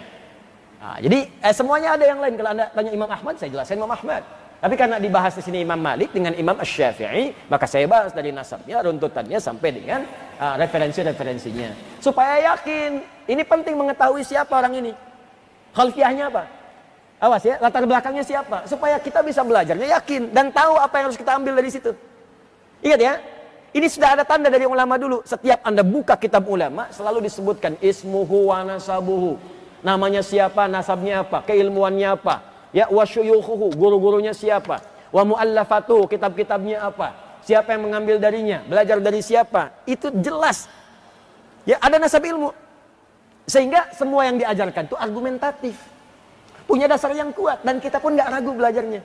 Itu pelajaran ke masa kini, maaf ya, supaya jangan sembarangan kita belajar. Ya, kalau bukan ahli sirah, jangan menyampaikan tentang sirah, takutnya salah. Semua ahli sirah sepakat Nabi itu baik, dari kecil terurus dengan baik, terawat dengan baik, ya, orangnya lembut, dinaungi awan, tanda-tanda kenabian ada, kakeknya sangat perhatian, ya, dirawat dengan baik-baik, dijaga supaya baik, semuanya dicukupkan, pamannya sangat perhatian, semua, bahkan orang-orang sudah paham semua. Di masyarakat ada kitab dhiba, ada macam-macam, disebutkan segala kemuliaannya. Anda nggak baca itu, menerangkan yang berbeda, jadi masalah, gitu kan? Nah, jadi belajar. Kalau Anda ingin belajar fikih pada ahli fikih, jangan belajar fikih pada ahli tauhid, nggak nyambung. Nanti hukum fikih difatwakan dengan cara tauhid, yang akan nyambung. Fikih itu fleksibel, tauhid itu hitam putih. Nah, ini kalau fikih nggak bisa hitam putih, ada kondisi. Babi haram, haram betul, tapi dalam kondisi tertentu, darurat Anda pergi ke hutan dalam, nggak ada yang halal-halal, kedengaran, oh, itu aja. Pagi, siang, sore, malam. Kalau nggak makan lemes meninggal, diketawain lagi. Katanya kan. Maka dalam konteks itu boleh dimakan, bukan makan babi, makan daging babi. Ya, maka silahkan di situ. Jangan dipotong video saya nih, nanti dipotong saya celaka lagi. Ya. Nah, ambil, kemudian masak, setelah itu makan untuk menghilangkan lapar, bukan mengenyangkan. Ingat, jadi sifatnya bukan menikmati, itu fikih itu detil. Bukan menikmati, enak juga ya, bukan begitu. Ini menghilangkan lapar, sambil ngilangin lapar, sambil nyari lagi yang lain. Begitu ketemu ayam, kukuk, haram. Yang ini haram, yang ini halal. Ayam yang halal, maka tinggalkan kemudian daging babi tadi, kemudian ambillah daging ayam tadi. Maka dalam fikih itu begitu, ada fleksibilitas. Ad-daruratu tubihul mahdharat. Dalam keadaan darurat yang dilarang pun bisa dihalal. Yang halal bisa diharam. Nikah halal, tapi kalau dengan pernikahan pasangan bisa menyakiti dan menjauhkan dari Allah Subhanahu wa taala, bisa jatuh haram. Itu fikih. Jadi nggak bisa memfatwakan fikih dengan tauhid. Kita terdesak, Pak, nggak ada makanan lain, haram sampai meninggal. Nah, itu berbahaya. Jelas sampai sini? Maka latar belakang itu dibahas, digali, ditemukan. Ibnu Abdul Bar, latar belakangnya fiqh, orangnya berilmu dan dikutip oleh banyak ulama. Sampai dengan sekarang hampir semua kajian-kajian pun, ya, baik itu ormas-ormas atau gerakan-gerakan atau kelompok-kelompok, itu tidak sungkan mengutip kitab ini. Termasuk Syekh Hashim bin Asy'ari mengutip dari kitab ini. Saya sebutkan kutipannya. Ini yang beliau kutip di nomor 125. Tapi versinya ada beberapa versi. Jadi saya kagum juga dengan Syekh Hashim, ya, Hadratus Syekh, karena beliau mengutip yang paling lengkap. Ya, saya bacakan beberapa versinya. Nomor 119, saya bacakan dengan sanadnya. Haddatsana Abdullah, haddatsana Al-Hasan, haddatsana Abul Walid, Khalid bin Ibnul Walid, haddatsana Khalid bin Abdullah, an Atha ibn Sa'ib, an Al-Hasan qala, "Ughdu 'aliman aw muta'allima aw mustami'a wa la takun rabi'an fatahlik." Jadi, ada versi yang menyebutkan cuma 3 saja. Ughdu 'aliman aw muta'allima au mustami'an wala takun rabi'an fatahlik. Jadilah kalian 3 golongan. Aliman, orang berilmu, au muta'allima, yang menuntut ilmu, au mustami'a, yang mendengarkan pengetahuan dengan fokus, wala takun rabi'a, jangan jadi yang keempat, fatahlik, maka kecenderungan yang kau akan celaka. Di versi disebutkan 3. Ada yang menyebutkan 2 redaksi. Ya, saya bacakan nomor 121. Akhbarana Abdullah, hadatsana Al-Hasan, hadatsana Ya'qub qala, hadatsani Safwan ibn Salih, hadatsana Umar ibn Abdul Wahid, anil Auza'i qala, hadatsani Harun ibn Ri'ab qala, kana Ibnu Mas'ud yaqul radhiyallahu ta'ala anhu, ughdu 'aliman aw muta'allima wa la taghdu fima baina dzalika fa innama baina dzalika jahilun aw jahlun. Nah, ini ada yang versi 2. Ya, 2 kalimat saja. Tadi 3 kalimat, jangan jadi yang keempat. Kalau ini cuma 2, jangan jadi yang ketiga. Ya, kalimat ini disebutkan oleh sahabat Ibnu Mas'ud radhiyallahu taala anhu. Jadi kalimat yang pertama tadi, ya, belum bersambung kepada Nabi. Kalimat yang kedua ini pun masih di Ibnu Mas'ud, di sahabat 2. Ya, kata Ibnu Mas'ud radhiyallahu taala anhu, "Ughdu 'alima aw muta'allima." Jadilah engkau orang berilmu. Kalau belum jadi, setidaknya belajar menuntut ilmu. Ya, wala takun fima baina dzalika wala taghdu fima baina dzalika. Maka jangan sampai berilmu tidak, belajar pun nggak mau, kata beliau. Maka yang seperti itu akan cenderung jadi orang bodoh atau memiliki sifat-sifat kebodohan. Sudah nggak punya ilmu, nggak mau belajar. Jangan seperti itu, kata Ibnu Mas'ud. Maka yang demikian itu akan cenderung bodoh. Cenderung tidak tahu, sholat nggak ngerti karena nggak mau belajar. Ya, berkali-kali ribuan kali ruku dan sujud nggak ngerti yang dibaca, nggak paham yang diungkapkan. Sujud nggak ngerti yang dibaca, ruku nggak paham yang diungkapkan, mau sampai kapan? Kata Ibnu Mas'ud, kalau nggak pernah mau belajar, kalau nggak bisa ngajar, minimal belajar. Besok-besok belajar. Ini makna takbir, ini makna iftitah, pekan ketiga makna Al-Fatihah, pekan keempat artinya ruku, pekan kelima i'tidal. Belajar supaya paham. Kalau nggak pernah belajar, nanti nggak paham-paham. Kalau nggak paham-paham, khusyuknya sulit diraih. Bagaimana bisa khusyuk dalam sholat kalau nggak ngerti yang dibacakan dalam sholat? Itu kalimat Abdullah bin Mas'ud radhiyallahu taala anhu. Kalau ada orang belajar dengan baik, mau belajar, maka kata beliau, teruskan kalimatnya, wa innal malaikata tabsutu ajnihataha lirajulin ghada yatlubul ilma minar ridha bima yasna. Kalau ada orang mau belajar dan dia semangat sampai datang pengen lebih awal. Ah, ini yang menafsirkan Ibnu Mas'ud, bukan Adi Hidayat. Oh, hati-hati. Kata Ibnu Mas'ud radhiyallahu taala anhu, fokus, kalau ada orang senang menuntut ilmu dan bukan sekedar senang, dia memburu majlis ilmu sampai mengejar saf-saf yang pertama, datang lebih awal, pengen datang duluan. Itu kata beliau menafsirkan hadis yang di Ibnu Majah, nomor hadis 233. Ya, riwayat sahabat Abu Darda radhiyallahu taala anhu. Kan ada hadis begini bunyinya, masih ingat? Man salaka tariqan yaltamisu fi ilma, sahalallahu lahu tariqan ilal jannah. Masih ingat hadis itu? Wa innal malaikata la tadau ajnihataha ridan li talibil ilmi. Sampai situ kan? Ya, wa innal ulama'a warathatul anbiya, wa innal anbiya'a lam yurithu dirhaman wala dinaran, walakin warathul ilma, fahadhuhu bihadhin wafir. Ya, kata Abu Darda radhiyallahu ta'ala anhu, Nabi SAW pernah bersabda, siapa yang menguatkan dirinya, siapa yang bersemangat menempuh satu jalan untuk belajar pengetahuan walaupun cuma sedikit, maka Allah akan balas setiap kesulitannya, langkahnya, keringatnya, waktunya, tenaganya, biayanya untuk memudahkan langkah dia ke surga. Ya, dan kalau penuntut ilmu mengetahui sebelum dia keluar dari tempat dia tinggal untuk belajar itu, malaikat membentangkan sayapnya memberikan ridho kepadanya. Nah, apakah semua penuntut ilmu itu dinaungi oleh malaikat sehingga diridhoi ia ketika akan belajar? Kata Ibnu Mas'ud, tidak. Bukan semuanya. Tapi orang-orang yang semangat menuntut ilmunya dan ingin bersegera datang ke majelis ilmunya. Itu maksudnya. Jadi kalau yang santai-santai itu nggak masuk itu, cuman pahala dapat. Ya, gimana nanti kita belajar? Tenang aja. Paling Ustaz Ade mau qadimah dulu 30 menit. Ntar aja kita datang 30 menit kemudian. Itu yang seperti itu dapat pahala. Cuman malaikat belum tentu menaungi. Yang menaungi itu yang pengen semangat dari awal, pengen datang, walaupun kebagian saf akhir nggak masalah. Ya bismillah, saya dari Jakarta pengen ke Bekasi, pengen belajar. Bismillahirrahmanirrahim, saya berangkat jalan kaki dari sana. Sampai ke Bekasi. Ya, karena nggak dapat malam-malam Grab nggak ada yang bawa, gitu kan?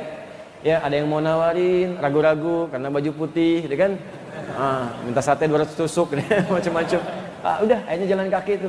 Jakarta ke sini jalan kaki, berangkat dari jam 1. Nyampe ke sini 3 jam kemudian, jam 4 baru nyampe. Udah penuh ke bagian paling belakang. Wah, itu pahalanya banyak banget. Ya, pahala jalannya, berapa banyak dia langkahnya itu jalan. Pahala lelahnya, pahala segalanya, malaikat menaungi. Cuman sayangnya Allah, malaikat dijadikan gaib supaya kita tenang jalannya. Kalau dijadikan nyata kelihatan, nggak jadi berangkat. Begitu mau berangkat udah kelihatan gini sayapnya. Oh, kamu siapa? Malaikat maut. Oh, nggak jadi berangkat dia. Astagfirullah. Dikir aja, nggak jadi berangkat dengan malaikat. Enggak. Aduh. Padahal saya cabutnya nanti siang. Ya, nyesel saya nggak berangkat ke dia. Nggak ada info ya, nggak ada info. Tidak ada info tentang kematian kecuali tanda-tanda supaya kita menyegerakan diri untuk berbuat baik saat wafat dalam keadaan tenang. Nah, tafsir yang tadi itu ditafsirkan oleh Ibnu Mas'ud. Ini redaksi yang 2. Yang lengkap yang ketiga, ini menyebutkan 4, jangan jadi yang kelima. Ini yang dikutip oleh Syekh Hashim.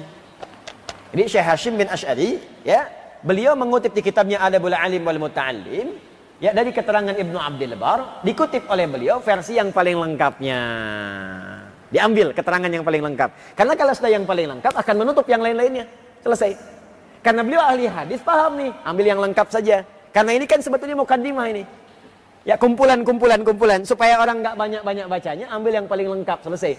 Anda kan kalau baca sesuatu, ada yang ringkasan, ada yang versi 1/3, ada yang 3/4, ada yang utuh. Anda akan cari yang utuh kan? Jelas kan? Ya, ada makanan setelah ini ada sarapan, ya. Ada yang lontongnya aja, ada yang pakai kerupuk, ada yang kuahnya aja. Anda kan pengen ambil semua tuh. Hah? Jelas ya, satu paket ya. Maka diambil kemudian yang paling lengkap. Nah, saya bacakan sanadnya sekarang. Ya, di sini kan nggak disebutkan sanadnya. Langsung ke Nabi. Waqala sallallahu alaihi wasallam. Boleh kalau orang itu sudah mengetahui sanad. Sedangkan beliau itu ahli juga, punya ijazah di sanad. Nah, ini beliau punya ijazah. Jadi sebelum memulai kitab-kitab ditulis disebutkan ijazahnya. Saya kata beliau hadits Muslim ini sanadnya, ijazahnya. Yang Al-Bukhari ini ijazahnya. Ada semua ijazahnya. Karena sudah belajar itu sudah tahu. Kalau sudah tahu derajat hadisnya. Kalau sudah tahu derajat hadis, boleh mencantumkan langsung ke Nabi sallallahu alaihi wasallam. Nah, kita yang belum tahu, cek dulu. Cek dulu. Ya, kalau tak punya kemampuan, ikut yang tahu. Taklid namanya di situ. Taklid itu pada yang tahu, pada yang fiqh. Ya, kalau sudah fiqh kita ikuti boleh. Kalau awam itu tidak punya kewajiban untuk menggali. Awam tuh ikut. Jangan dipaksa, orang awam tuh jangan dipaksa. Kecuali kalau ingin belajar, naik, upgrade, naik. Ya, saya bacakan sanadnya. Ini agak panjang. Akhbarana Khalaf ibn Al-Qasim rahimahullahu ta'ala qala haddatsana Muhammad ibn Al-Husain ibn Salih As-Sabi'i Al-Halabi Abu Bakar bin Dimashq. Ya, di Damsyik, Syria.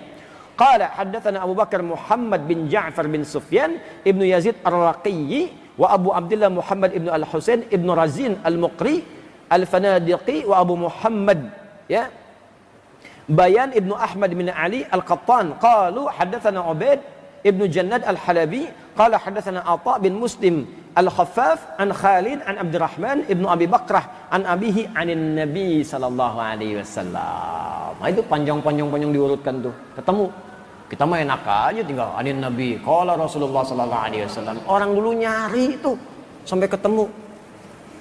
Masya Allah, Imam Al-Bukhari nyari hadis sampai ke Khurasan, sampai kadang datang ke tempat-tempat tertentu yang jauh, kejar oleh beliau, datang.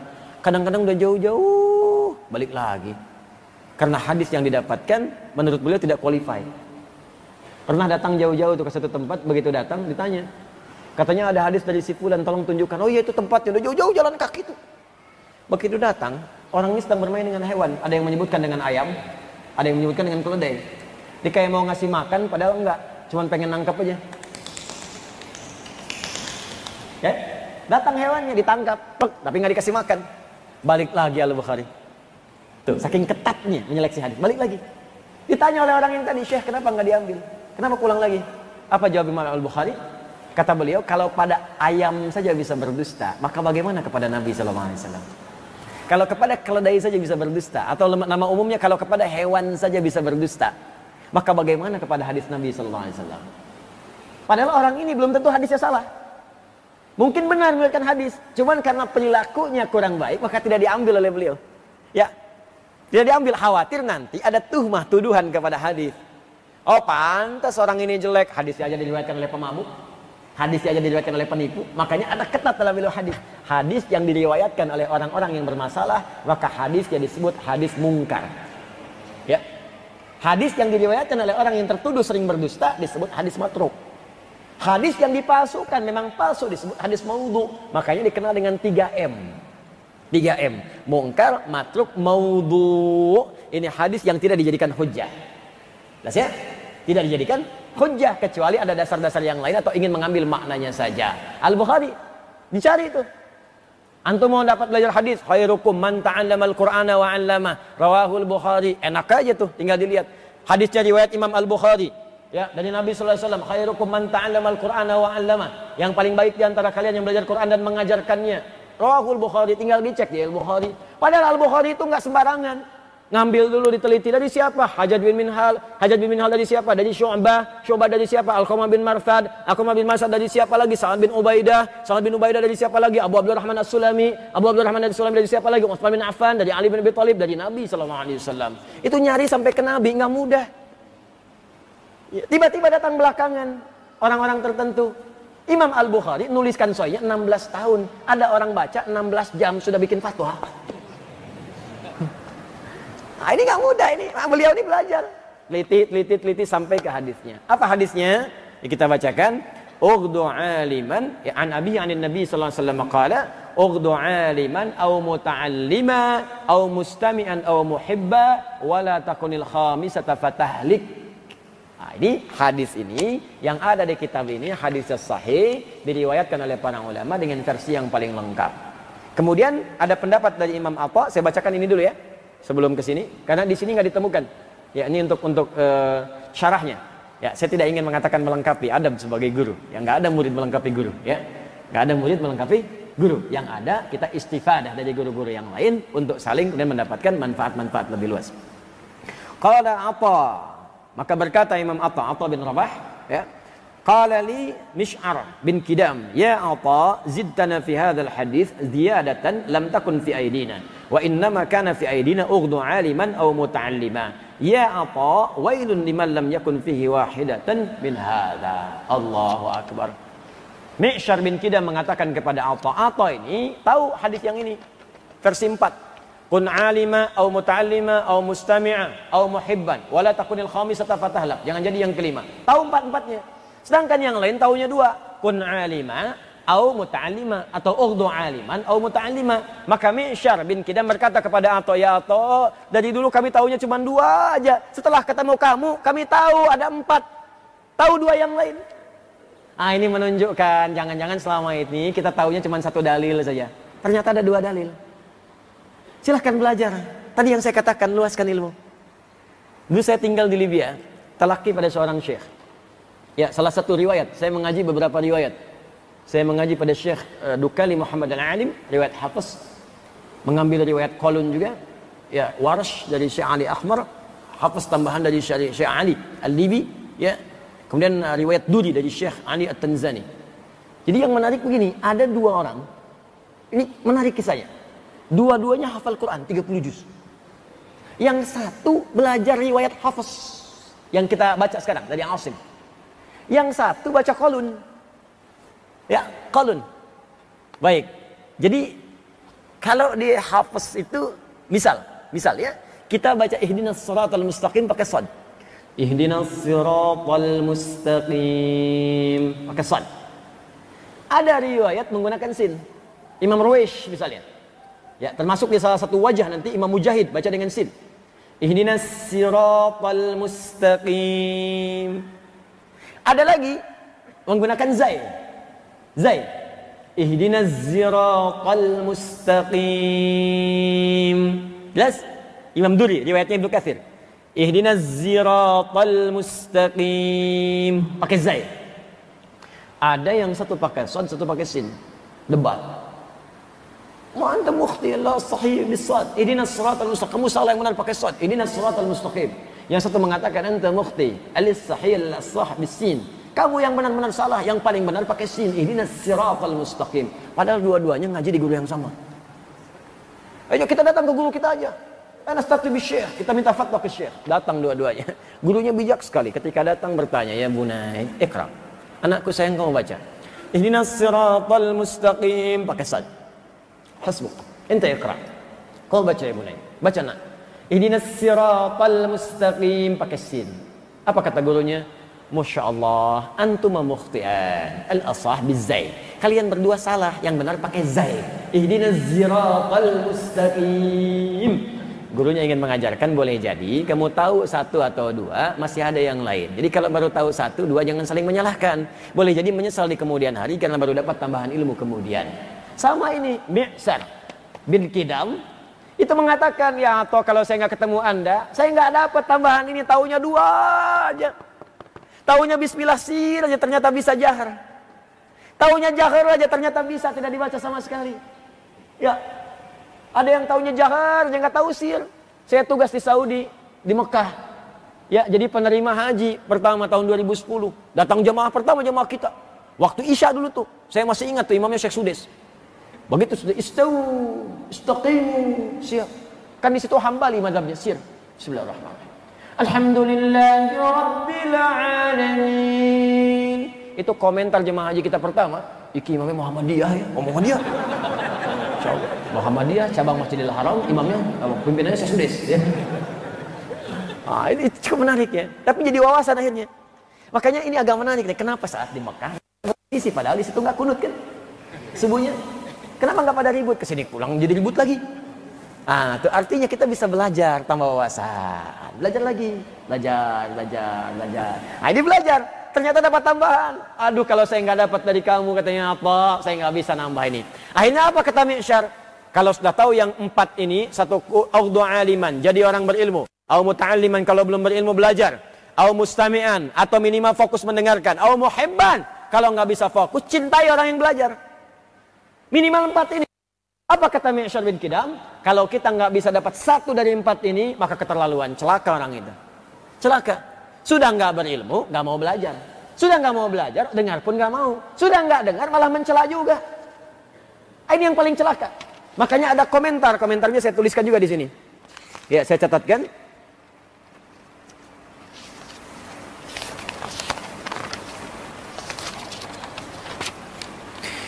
Baik, wailun liman lam yakun fihi wahidatun min hada. Ini komentarnya.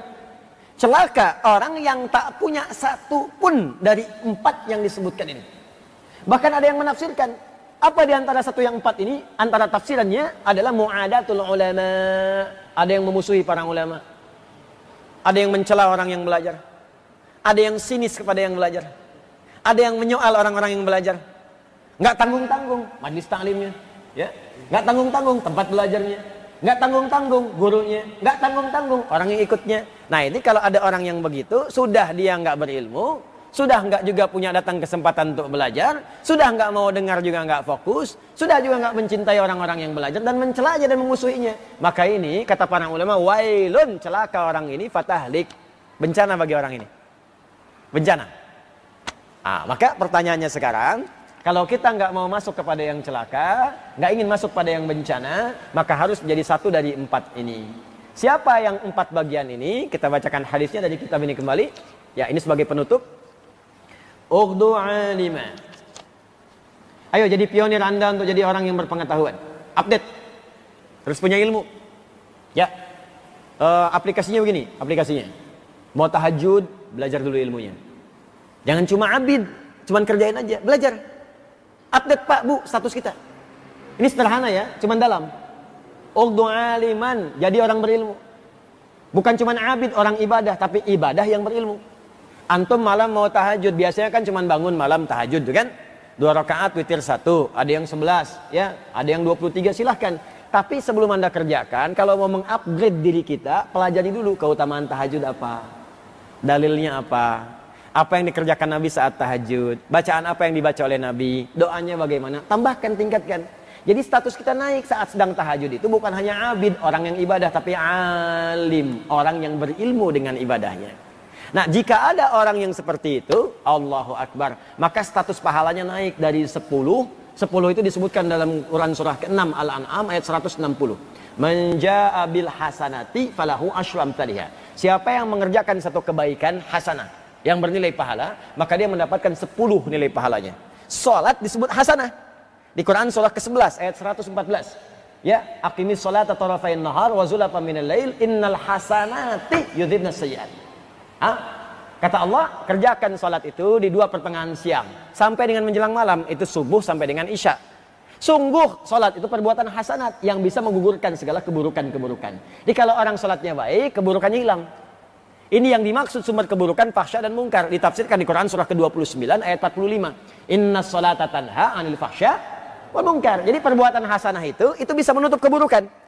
Ini rumus juga. Kata Nabi, kalau engkau sedang banyak berbuat salah, kalau ingin tobat dari kesalahan, tutupi dengan kebaikan. Maka yang baik ini bisa menutup yang salah. Itu ada di Imam An-Nawawi menyebutkan di Al-Arba'in, nomor hadis ke-18. Masih ingat hadisnya? An Mu'adz bin Jabalin wa Jundub bin Junadah radhiyallahu ta'ala anhuma, anin Nabi sallallahu alaihi wasallam qala, ya, qala Rasulullah sallallahu alaihi wasallam, ittaqillaha haitsu ma kunta wa atbi'il sayyi'atal hasanata tamhuha. Masih ingat? Mana pelajarannya? Al-Arba'in. Nomor hadis ke-18 dari 42 hadis. Nabi SAW bersabda, tingkatkan takwamu kepada Allah dimanapun kau berada. Jangan cuma di masjid, di kantor bertakwa, di rumah tangga bertakwa, di pasar bertakwa, di mall bertakwa. Takwa. Orang takwa nggak mencuri, orang takwa nggak korupsi. Makanya kalau orang takwa jadi pejabat, jangan takut. Orang Islam tuh kalau megang jabatan pasti amanah. Kalau benar bertakwa, takwa. Nah, wa'at bi'is sayyi'atul hasanah tamhuha. Kalau engkau pernah berbuat salah, ingin dihilangkan kesalahan itu, berbuat jadi baik. Dulu pernah misalnya berbuat salah, kumpul-kumpul nggak jelas, pernah mabuk, pernah macam-macam, tinggalkan perbuatan itu, kerjakan yang baik. Kalau banyak mengerjakan yang baik, orang akan melupakan yang jeleknya. Ditutup oleh Allah. Paling menjadi hikmah itu. Lihat tuh orang itu, Masya Allah, jadi ahli masjid sekarang. Padahal dulu dia pemabuk. Padahal dia dulu pemalak, sekarang jadi orang baik. Jadi hikmah, jadi keburukannya bukan jadi cobaan, jadi hikmah. Dan doanya pun doa-doa kebaikan. Semoga Allah muliakan orang itu. Semoga Allah kasih orang itu. Beda. Ya, beda dengan orang yang bertahan dengan keburukan. Doanya pun lain. Ya Allah, kalau bisa wafatin aja orang ini, ya Allah. Tuh, kan? Udah lain tuh. Jelas ya? Maka bagian yang ini, teman-teman sekalian, update. Ini prakteknya. Mau tahajud, belajar. Kalau sudah bisa belajar, pahalanya beda. Yang tadi 10, begitu selesai sholat 10. Kecuali baca Quran. Kalau baca Quran, setiap hurufnya. Hadisnya At-Tirmidzi. At-Tirmidzi. Nomor hadis 2010, 2015, 2020. Ya, Nabi menyampaikan dari kalimatnya, man qara'a harfan min kitabillahi falahu asyru hasanat. Siapa yang baca satu huruf saja dari kitab Allah, dia mendapatkan 10 kebaikan dari setiap hurufnya. Walam aqul alif lam mim harfun. Saya tidak katakan alif lam mim satu huruf. Walakin alifun harfun, lamun harfun, mimun harfun, wa likulli harfin asyru hasanat. Tapi alif satu huruf, lam satu huruf, mim satu huruf. Setiap hurufnya 10 kebaikan. Jadi kalau baca alif lam mim, berapa huruf? Sesuai hitungan dapat 30. 30 jangan dihitung 1, 2, 3, 4, 5. Terlalu sedikit. Di hadis Muslim, datang ke masjid saja, baru datang belum ngapa-ngapain, dengan niat ibadah dapat 25. Jarak 1 ke 2 500 tahun, 2 ke 3 500 tahun, 3 ke 4 500 tahun. 500 tahun. Wah, Anda kalau nggak baca Quran sehari, hilang berapa abad tuh? Cari amalan yang cerdas untuk tutupin kesalahan. Pakai rumus tadi, pakai rumusnya. Coba sehari berapa kali salah? Maaf sebentar. Yang nggak punya dosa boleh angkat tangan. Saya pakai kacamata biar jelas kelihatan. Boleh angkat tangan yang nggak punya dosa. Yang sedikit. Agak banyak. Oh, saking banyaknya nggak bisa ngangkat kan? Jangan-jangan dosa yang banyak-banyak yang kita pikirkan umum dulu. Rinci satu-satu. Kalau mau tahu dosa kita, rinci satu-satu. Rinci satu-satu. Dosa mata, berapa kali melihat yang salah? Ayo lihat. Handphone tuh, sehari berapa kali lihat handphone? Gambar-gambar yang nggak jelas. Istri orang yang dilihat-lihat. Istri ada di rumah, istri orang yang dilihat. Ya? Atau suami orang yang dilihat, ibu. Ya, hati-hati. Berapa kali yang dilihat itu ceramah ustadznya apa ustadznya? Ya? Coba dicek. Antum tuh berapa kali gambar-gambar muncul, iklan yang nggak jelas dan sebagainya. Salah mata tuh. Mau lewat sini berapa kali lihat gambar-gambar, videotron dan sebagainya. Istighfar, cuman mata nggak berpaling. Astagfirullah, salah nih. Mata nggak belok-belok, ya kan? Telinga berapa kali dengar yang nggak jelas. Pikiran, pikiran. Kadang berpikir yang nggak baik-baik. Bahkan tentang guru, masih belajar udah mikir yang enggak. Ini kapan Ustaz selesainya nih? Sarapan nggak kebagian nih. Ya, semua tuh, muncul semua. Sampai ke tangan, sampai ke kaki. Dikalikan, ini baru sehari nih. Dikalikan selama kita hidup sejak balik. Berapa banyak dosa? Makanya ada rumus dari Nabi namanya sedekah jariyah. Sedekah itu kullu ma'rufin, semua kebaikan yang bisa dikerjakan. Cari pahala yang banyak, Pak. Modal dikit tapi keuntungan banyak. Jadi orang cerdas. Cari amalan yang kayaknya sedikit teman pahala banyak. Di antaranya apa? Baca Quran. Baca Quran itu bukan selesai dapat 10, setiap hurufnya 10. Amalan lain pada umumnya, amalan fisik tuh 10. Salat 10, selesai dapat 10. Amalan harta paling minimal 700, infak 700. Dalilnya Al-Baqarah ayat 261. Ya mathalul ladzina yunfiquna amwalahum fi sabilillah kamathali habbatin ambatat sab'a sanabil fi kulli sumbulatin mi'atu habbah. Kebiasaan orang infak paling minimal seperti menanam 1 benih, tumbuh jadi 7 kalikan 100. 700 paling minimal infak ibadah harta. Tapi baca Quran setiap hurufnya 10. Jadi kalau hari ini dosa mata punya misalnya 50 kali dosa. 50 kali lihat, 50 kali dosa. Masya Allah, baca Quran. Tapi jangan disengaja. Ya, ketutup tuh. Alhamdulillah, tapi jangan niatkan begitu juga bacanya. Hari ini saya kayaknya baca dapat 9 kesalahan ya Allah. 9. Nun. Alhamdulillah, masih ada untung 1. Udah itu udah, nggak ada orang baca Quran begitu. Baca Quran tuh pasti banyak. Dan yang baik menutup yang buruk. Jadi setiap membiasakan yang baik, pahala dapat, keburukan juga hilang. Naikkan update. Alim. Ya, alim. Kalau Anda kemudian belum mampu jadi orang alim, maka belajar supaya alim. Banyak yang alim semua nih, Anda ketinggalan, harus nyusul. Jangan jadi ustadz dulu. Nanti setelah ilmu terkumpul, baru alim mengajar, mu'allim. Yang penting itu update belajar dulu. Orang lain sudah sampai pada ilmunya, kita belajar. Hadiri majlis-majlis ustaz-ustaz. Kalau bisa begini bikin target Pak Bu, supaya tidak acak-acakan, teratur kita belajarnya. Atau antum bikin program dulu. Saya sebulan ini pengen memantapkan fikih sholat dulu. Maka cari majlis ilmu mengajarkan fikih sholat yang benar. Supaya terupdate kita. Saya pengen belajar tentang zakat, cari yang tentang zakat. Saya mau belajar adab, cari. Rumuskan, majlisnya mana saja. Kumpulkan, pelajari. Update diri kita. Nah, belajar dengan sungguh-sungguh. Kalau Anda kemudian bisa dengan serius, makanya pakai ta, menunjukkan kesungguhan. Pakai tasdid syiddah di akhir, menunjukkan motivasi yang lebih 2 kali lipat. Ya, makanya tidak menggunakan darisan. Pertemuan lalu saya katakan, kun ughdu aliman au muta'allima. Kalau Anda belum berilmu maka belajar, kata Nabi. Cara belajarnya sungguh-sungguh, serius. Jangan cuma datang, dengar, hilang, lupa, pergi. Tidak, simak baik-baik. Sekarang zamannya banyak rekaman, ada yang merekam. Ya dulu rekam pakai suara, sekarang pakai visual, ada audio visual, sekarang direkam juga. Sekarang ustadznya juga banyak. Ada ustadz yang datang sendiri, nerangin sendiri, nulis sendiri, ngapus sendiri. Ya, ada yang begitu. Ya. Dan direkam juga. Jelas semua bisa diulang-ulang lagi. Kalau dengan semua fasilitas itu belum menyentuh kita untuk belajar, ya perlu difasilitasi bagaimana lagi. Datang bikin catatan. Nanti ya sabar ya. Saya sedang mencetak Quran dulu, mushaf. Nanti setelah mushaf selesai, saya cetak buku tulis. Nanti saya bagi insya Allah. Ya, saya bagi supaya nanti belajarnya bisa menulis. Bisa menulis ya. Ini di copy juga nih. Copy per lembar apa-apa. Jangan banyak-banyak dulu. Selembar dulu ya. Biar digabung ya. Nah, jadi teman-teman belajar, simak, tulis, serius. Itu begitu Anda sedang serius, pahala datang. Pahala. Begitu diamalkan, saat diamalkan berubah dari yang 10 tadi pindah naik. Biasanya kan 10, sekarang pindah. Perhatikan kalimatnya. Ketika status kita menjadi alim dibandingkan abid, maka pahalanya seperti kasairil kawakib, seperti jumlah asteroid yang ada di semesta. Berapa jumlah benda yang ada di langit itu? Hitung, ayo hitung. Planet ada berapa, bintang ada berapa, tuh pahalanya seperti itu. Penghargaan kepada orang yang punya pengetahuan, karena dihargai berapa banyak dia berjuang. Beda dengan yang biasa-biasa. Anda kan nggak mudah nih Pak. Dari tempat tinggal Anda, nyiapkan waktu, berangkat gelap-gelapan, mandi tengah malam juga, ya kan? Kemudian ada yang sholat dulu, ada yang mabit di sini, itu kan pengorbanan. Makanya Nabi pun memberikan apresiasi tinggi kalau sudah dapat ilmunya diamalkan. Makanya diamalkan, jangan didiamkan. Begitu diamalkan, pahala melebihi semua benda yang ada di langit. Nanti sebelum wafat akan ditampakkan. Kalau pengen segera lihat silahkan wafat. Kalau tiba ajal, kalau nggak tiba ajal nggak bisa lihat juga. Nanti akan lihat setelah ini.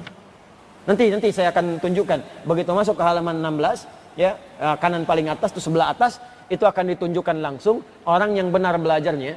Itu setiap tetesan tintanya dari riwayat dari Nabi itu setara dengan darah syuhada. Orang yang berjuang di jalan Allah. Nanti saya tunjukkan ayatnya apa, hadisnya apa. Nanti kita akan lihat. Ya, kita akan lihat nanti. Ya, pena orang yang menuliskan dengan berjuang dan berniat ingin mengamalkan, tafaqquh fiddin, berniat ingin mengamalkan, itu setiap tetesan penanya itu senilai dengan darah syuhada yang tumpah ketika berjihad fisabilillah. Tuh, mana penanya? Mana tintanya? Semua punya nilai. Jangan dikira nggak ada nilainya. Nanti insya Allah saya senang dan nanti saya coba cari fasilitas supaya terdorong menulis. Kalau nggak ada pulpen bilang, nanti saya carikan pulpennya sekalian. Ya kalau dengan semua itu saya berikan juga Anda belum semangat, ya tunjukkan pada saya dengan cara apa lagi mesti semangat. Ya supaya saya hisabnya ringan di hadapan Allah. Jadi saya katakan, ya Allah, saya sudah berusaha semaksimal mungkin. Saya sudah datang sendiri, saya sudah ngajar, nulis sendiri, ngapus sendiri, rekam juga, saya bagikan buku, saya bagikan pulpen. Ya cuman orangnya nggak mau begitu, ya Allah. Tapi saya pun mendoakan, ya Allah, setidaknya saya kawannya. Ya Allah, saya pernah mengajarkannya. Sayang, ya Allah, kalau memang Kau menyayangiku, ya Allah, kalau ada sayang kepadaku, maka berikan sayang kepada kawanku juga. Termasuk kepada yang mencelaku kalau dia beriman. Ya, termasuk kepada yang menuduhku kalau dia beriman. Ya Allah, dia temanku, dia sahabatku. Mohon ya Allah ampuni dosa-dosanya. Saya memaafkannya. Dan hidup kita ringan. Untuk apa cari musuh? Ya, untuk apa cari musuh? Insya Allah saya maafkan orang-orang yang pernah menuduh, mencela, mentahdzib. Saya maafkan insya Allah. Ya, saya menganggap mungkin belum kenal, belum tahu. Ya, belum memahami. Jadi saya menganggap seperti itu. Termasuk ada mungkin yang berbuat jahat, berbuat salah, ada yang ngambil, ada yang zalim, ada yang ini itu. Saya maafkan. Cuma memang teman-teman juga bertobat. Kalau nggak bertobat, urusan Anda repot. Kalau dia maaf tuh begini, urusan maaf tuh, kalau saya maafkan, hati saya lapang. Jadi saya nggak mikirin lagi. Cuman kalau Anda belum minta maaf atau belum bertobat, Anda tetap akan gelisah. Akan begitu juga. Ada yang sampai sekarang nyari kesalahan. Kasihan saya hidupnya. Kasihan, karena saya ini manusia, pasti salah. Kalau mau dicari, pasti ketemu. Jadi buang-buang energi aja. Saya bukan malaikat. Ya pasti akan ketemu kesalahan itu. Tapi Anda jangan lupa, saya pun manusia yang bisa bertobat. Jadi kalau saya bertobat dari kesalahan dan Anda tetap mencari kesalahan, Anda yang banyak salahnya. Nah, itu kaidah itu dipakai ya supaya nggak berat beban saat menghadap kepada Allah. Kalau nggak mampu belajar, belum ada kesempatan, maka jadi yang ketiga, mustami'ah. Nah, kenapa kalimatnya tidak menggunakan sami'? Sami'an. Sami'na wa ata'na. Kenapa menggunakan mustami'ah? Apa beda antara sami dengan mustami'? Kenapa peserta pengajian disebut mustami? Para mustami sekalian bukan sami. Tapi ketika kita mengerjakan perintah Allah, kalimatnya menggunakan sami'a. Sami'na wa ata'na. Apa beda keduanya? Nanti kita bahas itu di pertemuan selanjutnya. Ya. Baik, nanti kita bahas di pertemuan selanjutnya. Kita cukupkan dulu sampai di sini, teman-teman sekalian.